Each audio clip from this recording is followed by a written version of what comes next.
What's going on, everybody? You already know the vibes. Welcome to the Pickup Game on JeffJSays YouTube channel. Like this video if you love what you're hearing. Comment, subscribe, do all the engagement things we need you to do to spread this video to the people we know and love who love NBA hoops talk. I got my guy back in the building. Shawn with a W. Please say the W of Knicks Film School, of Live from the Mecca, and of a lot of business ventures, but we ain't talking about the rucker. As he would say, we don't talk about the rucker. Shawn, what's going on, bro? What's going on? I'm glad to be here. Happy to be back once again to talk ball with you on a crisp, brisk November day in New York City. It's almost like winter's coming. Yeah. Winter has definitely showed up early, saying like, I wanted to beat traffic. I didn't want to get held up. Last year I kind of took PTO for half the winter, so now we're kind of back in the building. But yeah, it's something good about feeling like crisp air and the times of the year where it should be cold. I ain't gonna lie, I do enjoy the nuclear falls with the hot temperatures, but at some point I realized this isn't the way it's supposed to be. We're not supposed to have 80 degrees in October and November, bro. Like, it's just not supposed to happen. No, not supposed to. So, nature should be healing. So, right, it'll be fine though. Well, we hope it'll continue to do so, man. But yeah, we're talking about today the aftermath of group stage play in the in-season tournament. And Shawn, they called him a madman. Adam Silver, they called him a madman. They said nobody's going to care. This was the whole narrative. Why do we need a tournament? Nobody's going to care. It's regular season games anyway. What is the point of all of this? But I ain't going to lie, that last day of group play was kind of rocking. I thought I was watching Champions League for a minute. Tell me, what did you think about the tournament going into the start of the season? And how do you feel about it now after group stage play is concluded? So it's interesting that you brought up the Champions League, because when it came down to NBA fans regarding the in-season tournament when it was announced, you could easily divide that into two groups. The ones who follow European football and the ones who don't. Right. Because anyone who follows European football is like, oh, this is just like the FA Cup. Or better, it's like the FA Cup in the sense that it is a domestic tournament. It's like the Champions League in the sense that it's like, oh, here's groups, knockout stage, couple rounds, winner gets a trophy. So, like you and I, like you see the hat right here. I root for Tottenham, you root for Chelsea. So like we understood.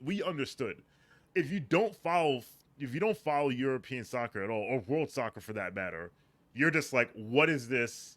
I don't like it. And of course, there's the people who because they're red-blooded Americans, they hate soccer. So anytime it's mentioned it's related to soccer, it's like, oh, well, this is soft, this is garbage, whatever. This doesn't make any sense. And then within those people who don't watch soccer, there are people who just like, I didn't bother to figure out how it worked. So they're just like, no, I don't understand this, and I'm not going to try and figure it out. This is stupid, and the players aren't going to care, whatever. I was like, this is gonna work. I was like, this is something else to win.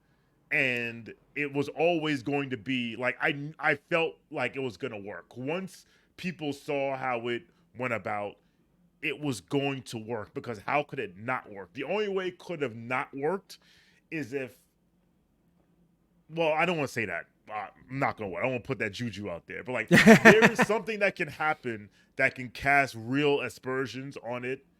And we hope that does not happen, but we'll see. Yeah, I all the skepticism notwithstanding, because I follow soccer, I just knew, man. This was going to be more competitive than a regular season game, and this was the goal that the NBA had. How can we make these early October, November games matter so that the general casual sports community doesn't punt on our product until Christmas Day? Because the NFL is inevitable. Now they got Black Friday games. Now they got Christmas Day games. They about to bring Boxing Day to America at some point. Give them a reason and they will have a game on that day. Mm-hmm. So for me, I realize they want to get fans excited and interested in the game early on. This is why they did the tournament. And yeah, when I first started following soccer, I did not understand the concept of why we have why you're engaged in multiple tournaments throughout the year aside from your club competition within your country. It's like, okay, what's the purpose of this FA Cup? What's the purpose of the Carabao Cup? Champions League, I could kind of understand. Best teams in England play for the right to be called the kings. Best teams in Europe play for the right to be called the kings of Europe. But then, all these other cups, and then, they have the Copa del Rey, I believe, in La Liga, all these different competitions within the countries. And I just didn't understand it until folks were just like, it's another trophy to win. It's another mark. It's another mark on your resume, a positive mark on your resume, another trophy to put in the case. And then along with that, you could become a quadruple, a treble winner, winning all the cup competitions in your country, and then winning Champions League. So that's just more titles to aspire to. And like you said before, Shawn, European soccer fans have already been instilled in this because this has been like hundreds of years that they've been playing these games and these competitions. So they're already used to it. So getting the fans used to it was one thing here. But if I knew there was one thing that was going to get fans involved, it was stakes. Stakes. You talk about entertainment in TV and film and any type of storytelling, people ask, what's the stakes? As cliche as it may sound, people ask, what are the stakes? I watched that Heat Knicks game. I wish I was in the Garden for that. Like, if I could have been in the Garden, I would have been in the Garden, because Knicks Heat is already a rivalry, decades-long rivalry. Then they already faced in the playoffs recently, last year. You got an instant playoff atmosphere, even without the in-season tournament. Now that there was something on the line, it just elevated the competition and the feeling in the arena. Even with Golden State in Sacramento that just passed, where it was Golden State win plus 12 and you're in. Sacramento win if you're in, or just lose by 11 or more. They were getting smacked. And you could hear Sacramento was getting smacked. You could hear in the arena, the folks were kind of like, we want to beat the Warriors, but I will even take losing to them by 5 or 6, because that means they will not get in the tournament and we will eliminate them from the tournament and take a spot from them. Then when Sacramento came all the way back, they were like, you know what? I don't want to lose. I want to win. So it's just that extra layer of being able to stick it to your rivals and eliminate them from any competition. I think that's what raised this to another level. And plus the fact, like JJ Redick be saying, these NBA players are sickos. You put something on the line. These are the same guys. They playing 10,000 a hand and blackjack or all those things. If you put stakes or money on the line, they're going to play. They're going to ball out. And I think that's stuff that people underestimated about this tournament. Yeah.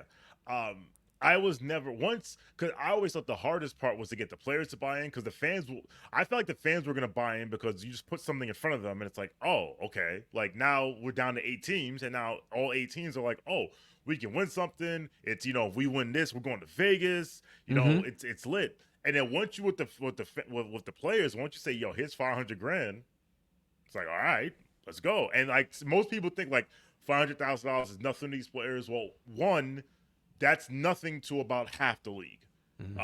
Because there are guys on rookie contracts, there are guys on minimum deals, there are guys that are on the end of the bench who, like, $500,000 out of, like, is going to go far. And then even like the rich guys, like, there's this joke that they say that Dwayne Wade says that LeBron is the cheapest guy in the league. He's talking about, like, yeah, I want that $500,000.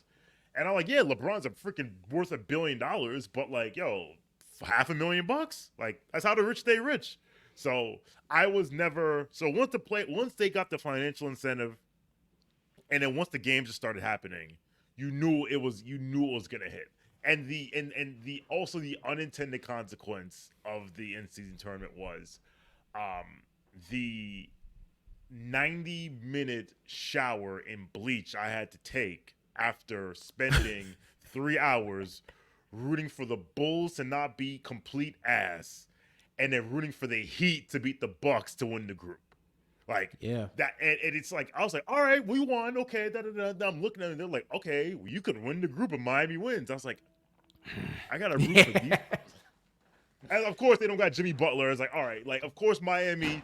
Coffee Man want to take a day off, right? Like, shout out to Jonathan Macri, who said if that was a playoff game, would Jimmy Butler have sat out? Oh yeah, no. We all know the answer is no. Yeah, he wouldn't have. He wouldn't have. Shout out to seat culture, as they say on Twitter. For of course, when it comes to anything that could benefit us, they rolled over. Well, they didn't roll over like dogs. They fought, but they lost. The Bulls rolled over. Let me tell you something right now. PTO Bulls, because they was on vacation that entire game. I'm gonna tell you this. I had a poll on Twitter. You can follow me at Shawn _. It's right there. I put up a poll and I said, which is worse? The Warriors blowing a 24-point lead to Sacramento and losing, or the Bulls getting clapped by 27? And ironically enough, interestingly enough, the Warriors won. My vote was for Chicago, because it's one thing to lose by 27. It's one thing to get clapped by 27 points. It's another thing when you get clapped by 27 points when everyone and their mother knew the Celtics had to clap you by 27 points. Everybody knew what the assignment was, and you still let them just walk all over you. Like, that is worse. So shout out to the Bulls for going back to being complete mid again, as they've always been. As a 90s Knicks fan, I will enjoy the Bulls' downfall every single day and twice on Sunday. How did you deal with the calculations for point differential and figuring out whether or not your team actually had a chance to make the quarterfinals based on tiebreakers? Okay, so first of all, it was clear that most of the NBA players did not read the rules for the first two games. I think it was after the second game when someone was like, wait a minute, we're 2-0, but we're not in. Why not? I was like, point differential. And I was like, oh, okay. So I went into Tuesday night knowing, okay, if the Knicks basically look at the math, I was like, the Knicks got to beat the Hornets by 20. Because I was like, again, I knew because Boston played. So basically it came down to a wild card spot between Boston, New York, Miami, and possibly Milwaukee. Because if Milwaukee had won, they'll win the group. But if Miami had won, then Milwaukee drops down, whatever. So I said to myself, all right, I looked at the point differential, and because our point differential I say we like I'm on a team. Our point differential was like plus 18 going into the game. Yep. The Celtics were at 0. So I said, all right, they have to, I said, okay, they could win this game by 30. So if they win this game by 30, what do we have to do? And I said, all right, we got to win by 20. So, but as we were talking about how we as soccer fans understand, goal difference and stuff like that. In soccer, it's easy because it's plus 1, it's plus 2, it's plus 3. So like when when someone scores, you can, in real time, you can say, all right, this is what happened. Now this team's leading the group and this team is second, whatever. But in NBA basketball, it's like I had to wait till halftime. And I went at halftime, shout out to Fred Katz, he posted, like, these are the point differentials at halftime. I was like, okay, we just have to keep doing this. And then the Knicks were up, I think they were up 12. They were up 12 or 13 at the half. And then the Hornets cut it to 1 or 2 points. Right. And I was just like, and I'm looking and I'm watching and the Bulls are getting dog walked. And I'm like, all right, we got to and then I was like, can we not lose this tournament because we couldn't beat, because we let the Hornets fought LaMelo Ball hang around, push the lead up to 13, and then RJ Barrett was mic'd up. I know you know that, Jeff, but like RJ Barrett was mic'd up for that game. And in the fourth quarter, he was sitting on the bench talking to Julius, and he was like, because they were up by like 15, 16, he was like, yo, it's time to run it up. Because he knew it was time to run it up. And they ran it up. And I'm sitting there, yo, Jeff, I'm living and dying with threes. Like, they're up 25 points. Quickly, I need this three. Good. All right, yes. Mike Breen is pointing out when Julius Randle got fouled. He's like, these potentially could be huge free throws, and they're up 21. Right. But it's insane to think about it. Like even Mike Breen was Mike Breening it up to make this a monumental moment. But in thinking about it, you're like, yo, a team is up 20 and we are hanging on free throws with 2 minutes left in the game. It's fascinating, bro. But it keeps you locked into the game. Yeah, like Boston is doing Hacker Drummond to put him at the line because they need the points. Mike Breen's yelling bang for threes in the fourth quarter. And listen, at the end of the day, you got me. And listen, I'm not a casual NBA fan. I follow the league heavily. Yep. You got me watching Knicks Hornets without LaMelo Ball while watching Bucks Heat without Jimmy or Hero, and you got me watching Bulls. Like, I wouldn't care about Bulls Celtics. I wouldn't at all. But here we are. So, and that's honestly is because of the tournament, and because again, point differential makes you literally hang on to like every basket. Facts. It definitely did, and I credit the NBA for making me use my degrees for my one time every semi-annual part of the year. I got in before the end of the year to use my degrees because, bro, I was doing differential equations and figuring things out. And the funny part is we were kind of in the same boat until the fourth quarter when I just started following a bunch of people where Nick's Twitter was trying to figure out the point differential thing in real time. And I'm going into NBA Twitter, everybody. Mm-hmm. Here was the one component we forgot, which is understandable given how the tournament is and something they'll have to work on for next year. The Magic were the key because the Magic were leading the group and they had already played their games.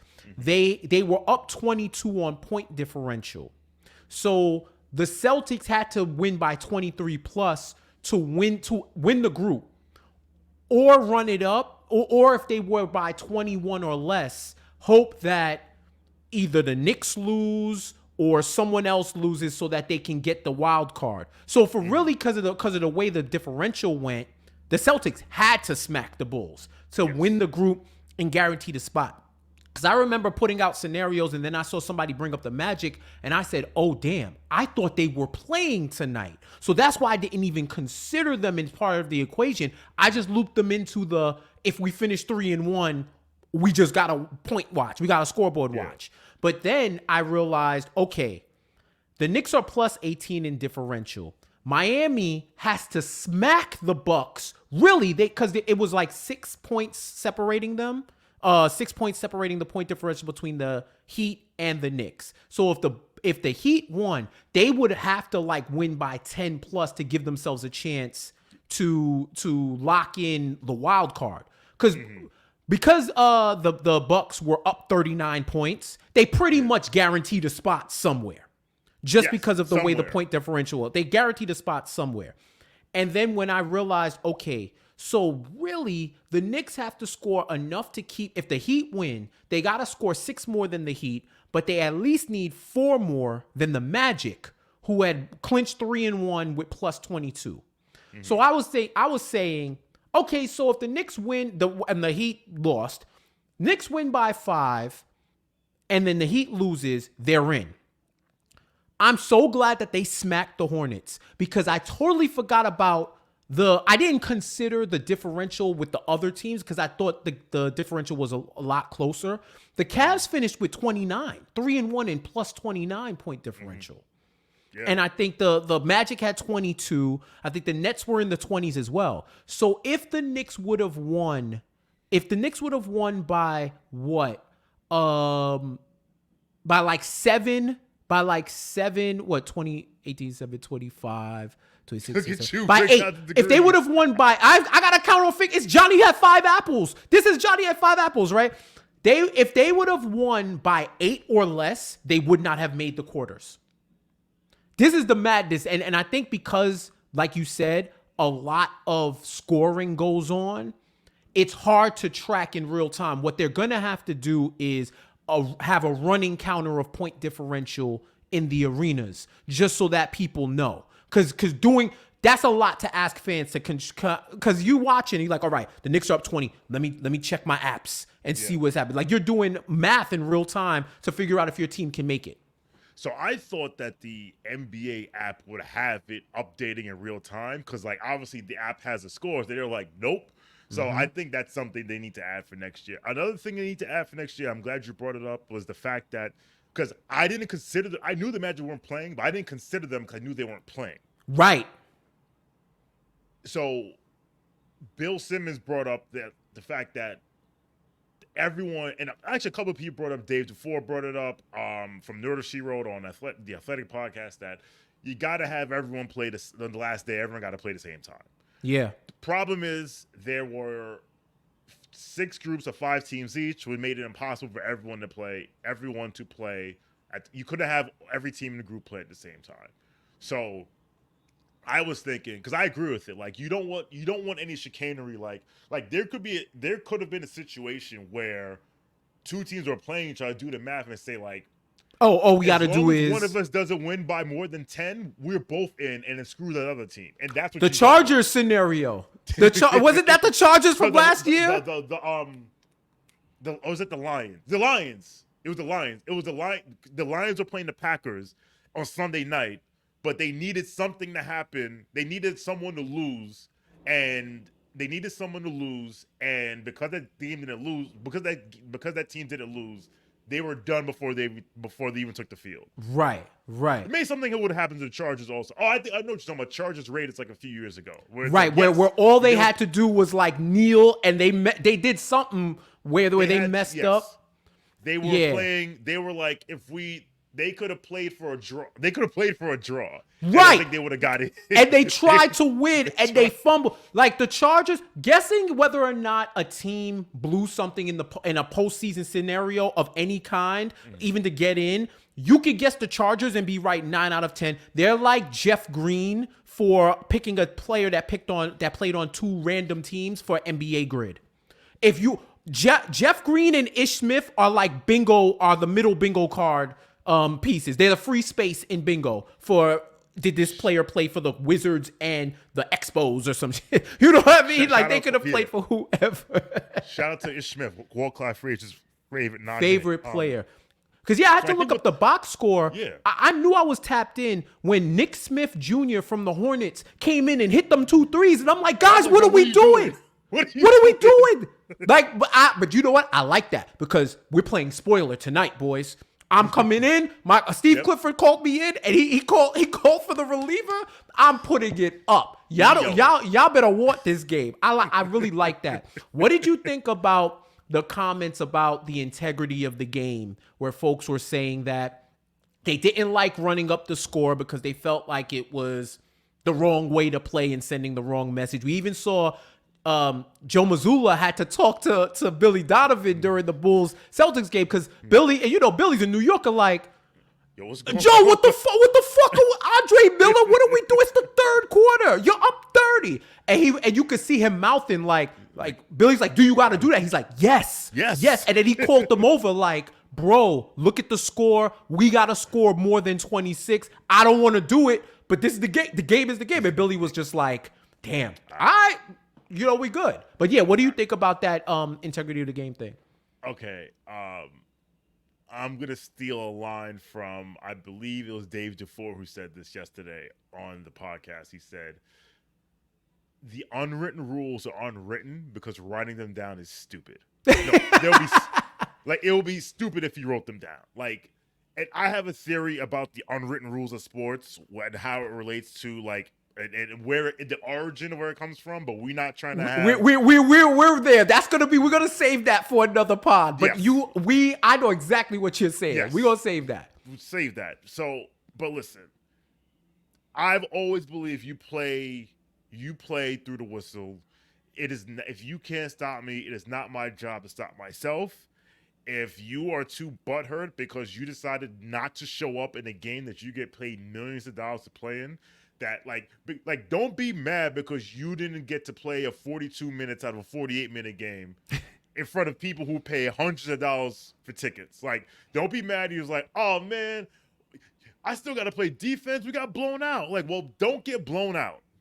Don't get blown out. Like, shout out to Kyle on Twitter, who was like, they were talking about the DeMar DeRozan's comments about like the integrity game, and Kyle brought up like, "Yo, dude, you were in the IST commercial. Like, you were in the commercial for this tournament, and you had no idea. And now you're mad that teams like you are fighting with Trae Young in the elevator to push a button." You went Ocean's 11, and now you mad that you got caught by the cops during the heist. I don't got time for that. Although, but the funny thing is, the Celtics are saying it too, and then after like the third game, and then the fourth game, they're like, "Yo, we gotta run this up." I don't got time for that. It doesn't matter. It doesn't matter what sport it is, especially when it comes to grown men. Like, they're not children. It's not little league. Like, we have those rules for children because children process their emotions differently than grown adults do. So miss me with that. Yeah. And look, how do I say this? So when does the integrity of the game come into question when someone like Devin Booker that one year when he went to drop 60 points, they kept fouling, and I think ironically that was against the Celtics. It was. Where they kept intentionally fouling so that he would get more possessions to hit a career milestone, right? I didn't hear too much integrity of the game, maybe from a few people. I've seen David Robinson annihilate a team in the final game of the regular season where it didn't matter to get a scoring title. I've heard people try to discredit anything Russell Westbrook does as stat hunting as opposed to the system that it was built in. I've seen people go to get milestones just for the sake of getting milestones, but when we want to see it, it's cool. But when you're playing against a team, it's like we pick and choose when we want to be upset at unwritten rules. And like I said, I want to save that. That's going to be a heat rock for like an anniversary show or whatever. Because we're never going to forget that. But I do believe that there is certain compensations to be made for those unwritten rules. And that's why they were unwrittenly written or whatever the case may be. I'm the same way as you. The only time where I would say, unless y'all got heat, like y'all got real beef with each other, end of the game, you beating the team, it's the final possession. You know what you're doing if you go out to score. You know what you're doing. So when they dribble out the thing, I think that is like the sportsmanship level where I say, okay, if you are rivals, you're going to try to dunk it like when Zion did that, the dunk at the end of the game, and then they had Static, and he was just like, yo, I don't like them. I wasn't here last year to help my team. I'm sending a message. So it's purposeful while you're doing it. I do think there is a time and place for a lot of this stuff, but when the whole purpose of the tournament is to score as many points as you can, understand the rules and know that, okay, for these 4 games, those unwritten rules are officially suspended. And if you're mad, score more points than us. And the other thing I don't like about that is that when the team is down 30 and they're still trying to score, but it's okay for you to try to score down 30, but I'm supposed to let you score, but I'm not supposed to do anything. Like, no. Like, that's one way traffic I just can't get with. And that's why I don't have any time for the unwritten rules. Because now this is literally T-ball stuff. Like, because if the game doesn't matter, like, like, for example, Nick Smith came in and started putting them up.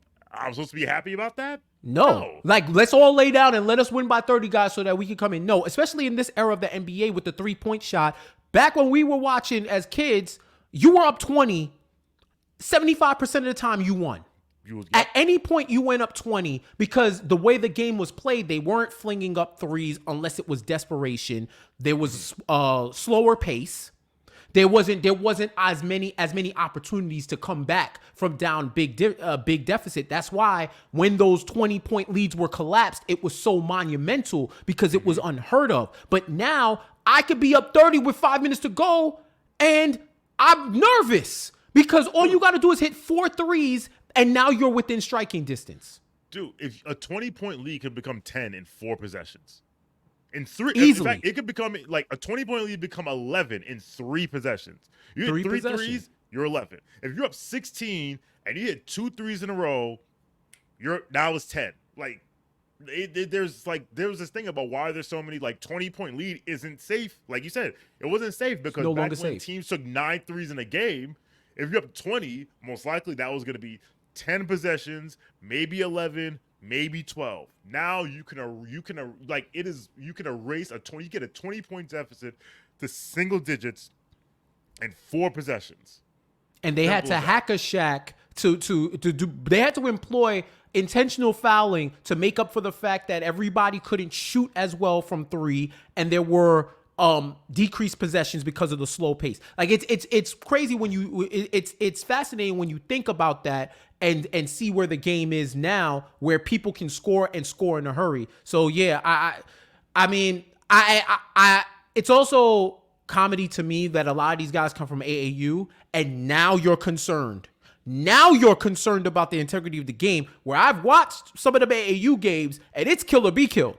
You getting put on a mixtape. They running up the score. Like, bro, it is funny to watch, but I understand where they're coming from because they've been taught the certain unwritten rules. And yeah, in certain situations, but the in-season tournament is about buckets. And the more we go on, the more we'll learn. And we are, Shawn, in the quarterfinals. Let's get the big dog up.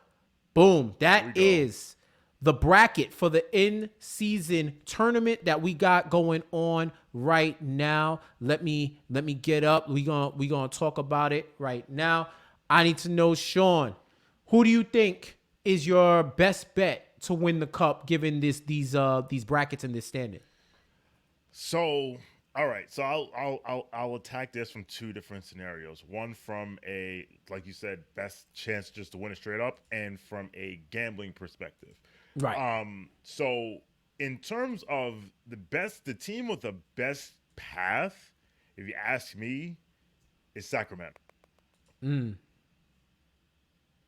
Because Sacramento can beat New Orleans. Then they get either the Lakers or the Suns. They don't get both. Like the Lakers or the Suns, one's gonna have to beat the other team. And then if they get to the finals, it could be like, if they play against the Knicks, they could beat any of those teams on the other side. So I would say New Orleans, not New Orleans. I would say Sacramento.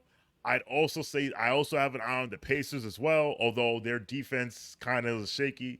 So from a pure bracket standpoint, yes.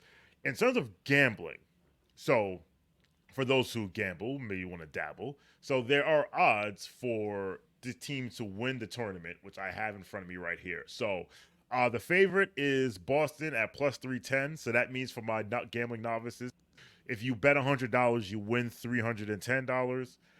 Then the next is Milwaukee plus 350. Sacramento plus 490. The Lakers plus 550. The Suns are 6-1, so that's bet 100, win $600. New Orleans is 12-1. Indiana's 14-1, and the Knicks are 17-1.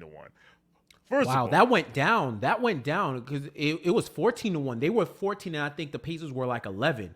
But I guess after they made the bracket, they docked them 300. Who? The Knicks? Maybe mileage is varying on different books, but I thought at one point the Knicks were plus 1,400 to win it. So this is a I'm not gonna say the book that I'm reading this from because they're not cutting us any checks. Exactly. But so the funny thing is, I actually had a bet. I actually bet at the beginning of the season the Knicks to win at 22-1, and now they're only 17. And now they're 17. Like they were 22-1 when they were 30 teams in the tournament, and now 18 in terms of 17-1. Still In good terms odds. of gambling, the team that I would actually bet on in terms of value is Phoenix. Because, again, they have to play the Lakers, but if they play the Lakers and they beat the Lakers, then it's either Sacramento or New Orleans, and then whoever comes out of the East. So at 6-1, that is a decent. That's a decent number for a team that can realistically win it. I would also throw a quarter on the Knicks because the Knicks can beat any team on any given day, and they're 17-1. Like that's worth it. Yeah, don't let Especially if narratives get in the way of making money. That's a betting gem for you. Do not let narratives, because if you haven't been watching the Knicks, me and Shawn are Knicks fans, of course. So if you want to, and I got a big Queen sign in my back, so if you want to consider it bias, whatever, it's all good. Deal. But I'm just letting you know they lost to the Bucks by 4 without R.J. Barrett. They lost to the Bucks by 4 without R.J. Barrett, and with they Julius really playing shouldn't have like even hot lost ass. that game. What's up? And with Julius playing like hot ass. Right. He had the quote unquote historic early season futility, right? So with all of that, they only lost by 4. They haven't played the Pacers yet. So that was going to be offense versus defense, and I don't know what could happen. I've seen 2 sides of the Pacers show up, so who knows what's going to happen. And the Celtics, they've had trouble with the Celtics, so I could see that in terms of you talking about them coming out of the East. The West, I mean, once again, like you said, they are capable of beating any one of those teams. So if you're looking at it as a sprinkle, I think they are worth a sprinkle.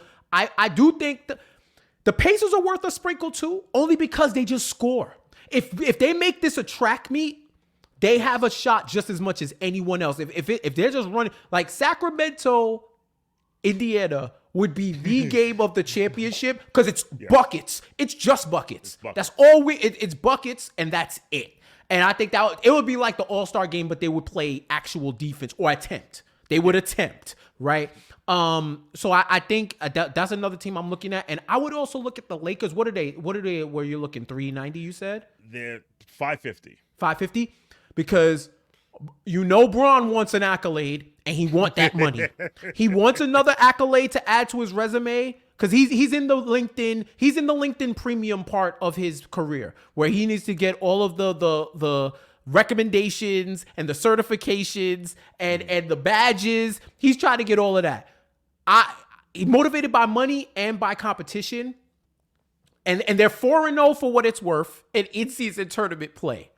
So I think that would be another sprinkle. But this is Shawn, for an inaugural NBA Cup tournament, this is a good lineup. This is a good bracket. This is good. Like they got listen, in terms of like getting casual fans and regular fans aside, you got the Lakers in there, you got the Celtics in there, NBA royalty, you got the Bucks, you got Giannis and Dame, you got KD and Booker, you got Zion, you got the Kings, who were exciting hell last year, you got the Knicks, so that's the New York market. No matter what Charles Barkley tried to tell you, like why aren't the Sixers and the Heat in there? But the Heat aren't in there because they blew a 21-point lead at Madison Square Garden. That's why they're not in there. You got the Pacers with Halliburton, who's exciting, and like I said, they're gonna score. Like they can listen in one game. Listen, if they beat the Celtics and they go up against the Bucks, I think they beat the Bucks. Yeah, there's a pretty good chance that they beat the Bucks, and you can realistically say, depending on how you feel. Once again, your mileage may vary. This could be your Eastern Conference quarterfinals, and this could be your NBA quarterfinal matchup. Or actually, no, this would be semifinal, right? Because semifinal. No, the semi. Yeah, Eastern. It would be the semis because 4-2-1. Yeah, because it would be 4-2-1. So yeah, this could be. In the East, that is super realistic as of where we are now.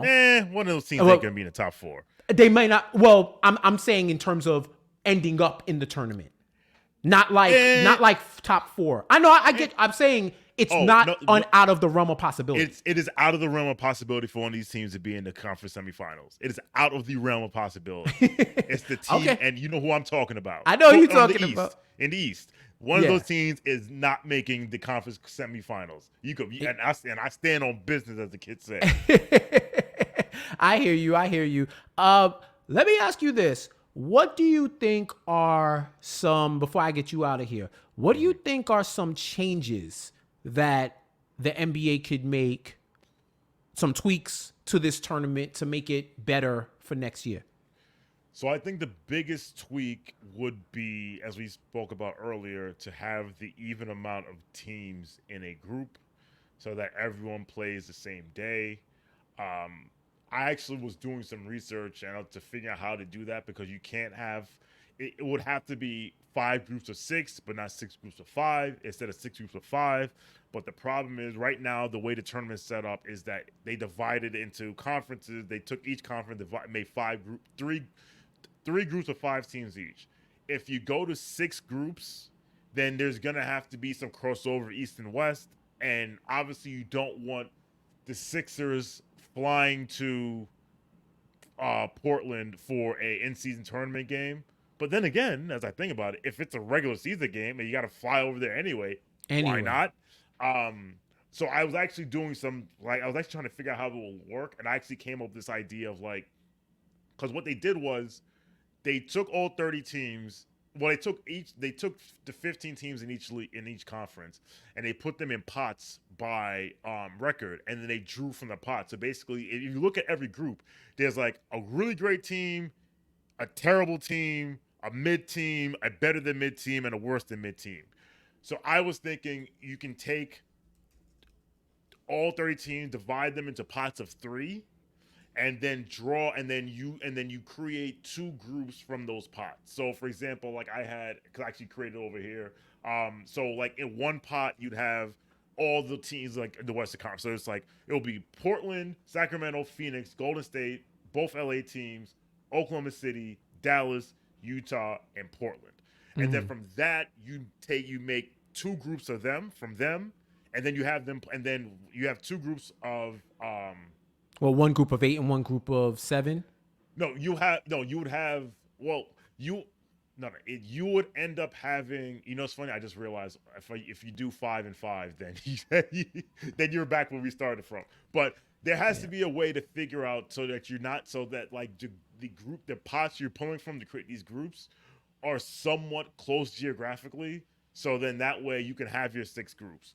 The other thing I was thinking of, maybe I like how they do tournament nights Tuesdays and Fridays. Maybe do Tuesday, Wednesday, Thursday, Friday. Maybe they have a tournament week because what you don't want is because no one had a tournament game on the second night of a back-to-back, but some teams had a tournament game on the first night of a back-to-back. So it's well, how do you navigate this? Because it's a tournament game, but we got to go fly to Detroit tomorrow, what have you. So right. That was the only 2 tweaks I have. I think everything else is just it's just the breaks to the game. I don't want point differential to go away. I know some people said yo, what if Jason Tatum tears his shit because he's in a game up 30 because they're trying to run the points up? I mean, it's that's just that could happen in the regular season. Yeah, is it better if it happened? Is it better because it happened in the third quarter of a tight game? No, so that's all.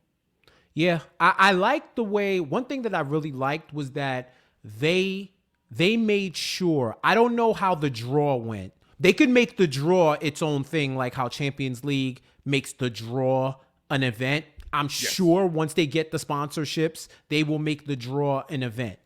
I also like how they were able to put recent rivals together in groups. So Mavs and Clippers were in a group together. Who else? Lakers and Suns, so that you get KD and Bron actually playing against each other early in the season before something happens and they sit out. You had the Kings and Warriors. Yup. Knicks Heat in Group B. That was a great one. I would say East Group C was the only one. Can't forget about Hornets Wizards. Wizards. They wild out. They were just yo, we just gotta put them somewhere. We gotta put them somewhere. Just figure it out. Even East Group A, I guess you had the divisional rivals in there. Either you were a divisional rival or you've had a recent rivalry against one another. Celtics, if this was 10 years ago, Celtics Nets in Group C would be popping. But you know, I get what they were trying to do with that. I do think Atlanta was a thing. Philly Atlanta was a thing. Yeah, it was a thing. So they got it. They got it pretty much right. I do think they have to figure a way, like we said before, to have the final day of group play be the day that everyone in a group competition has to play in order to make it even the magnitude of it even more. Maybe it is you play more, to your point, your idea. You play more in-season tournament games during the week so that it just ends up that all the teams end up playing. However, they got to figure it out. The other thing that I was thinking of was they have to figure out a way to fix the scheduling issue that has just popped up. So now, for example, the Knicks will play the Bucks 5 times this year. And that used to be a thing where you're in your division, you'd play them 5 times, and then every other team you would play in your conference 4 times, and then the West Coast you would play twice. So I will interrupt you. Yep. Very rarely you play the team 5 times, but usually in your division it's 4, in your conference it's 3 or 4. Occasionally, really? Yeah. Oh, so it was like the occasional 5 was in division. Was in division, yeah. Right. Okay, yeah. So in division, yeah, that's why it wasn't. If it happened in your division, it wasn't like weird. Yeah. It was expected.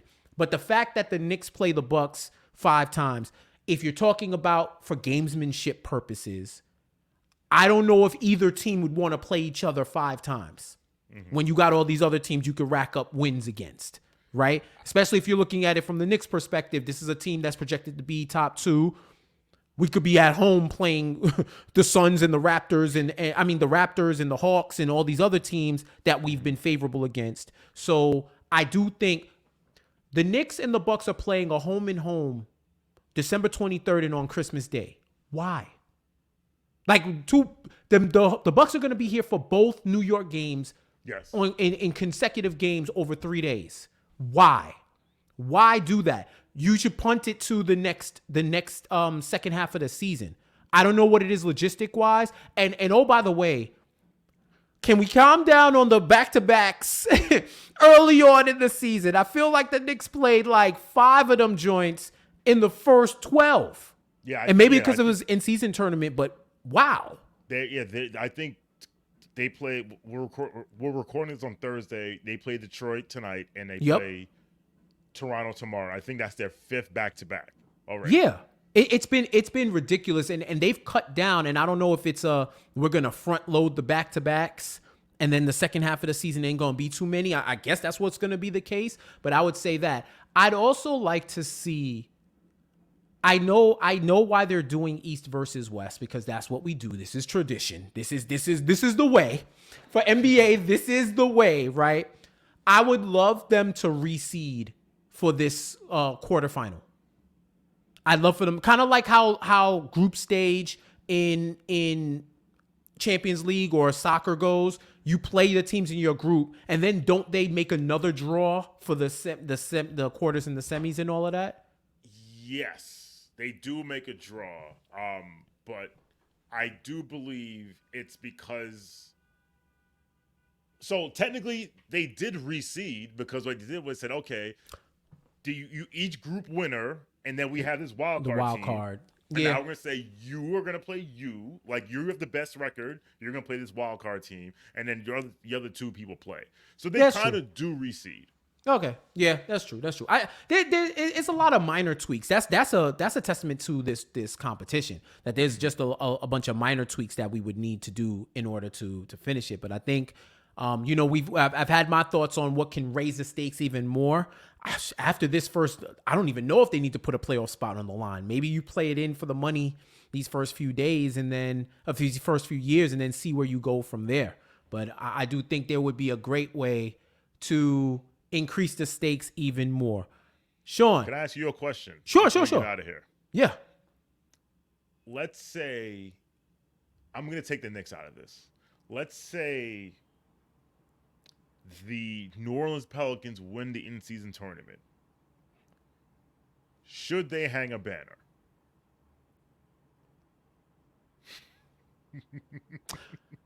Because I have my answer. If and I know why you said you're taking the Knicks out of it, because everybody's like, yeah, they're gonna throw a parade, they're gonna do whatever, blah blah blah, the jokes, whatever. Here's what I will say.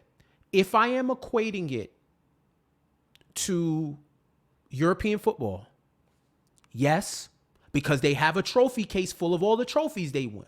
That's still a trophy that's going to be displayed wherever. It and doesn't they have parades. They do have parades for parades yeah, for I FA forgot Cup. about that. See, now that one I'm kind of like, that's a a bridge too far.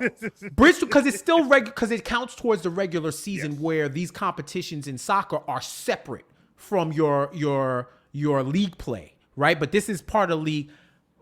Party, yes. Parade, no. And I think in like 10 years, 15 years, it'll have more prominence. It'll have more prestige to it as well, right? They raise banners. Well, I don't know if they do it anymore, but they used to raise them for the division winners. They used to raise them for the conference winners. They've raised them for milestones reached. This is supposed to be a milestone. I do think you do put up, especially if you won the first one, hell yeah, you put a banner up. So I'll say this. It will be curious to see, because I as I've said that, like, if the Knicks win the in-season tournament, there's going to be a parade of people saying how this doesn't matter. It's a Mickey Mouse Cup. And it's all the Knicks could ever win, and yada, yada, whatever. I'm curious because the Lakers and the Celtics are in this thing. I'm curious to see how they go about it. Because like the Knicks and most other teams hang division banners, and I don't know if the Lakers and Celtics hang division banners, or I have to look it up. But I say that to say, if one of those teams win the title, win the in-season tournament, how they go about it is gonna be followed by everyone else. Which is like, so if the Celtics don't hang a banner, it's gonna be like, well, could you see? The Celtics don't care about this. Same thing, or for the Lakers. If they do hang a banner, it's gonna be like, oh, well, listen, if the Celtics are hanging a banner, then or if the Lakers are hanging a banner, then we should.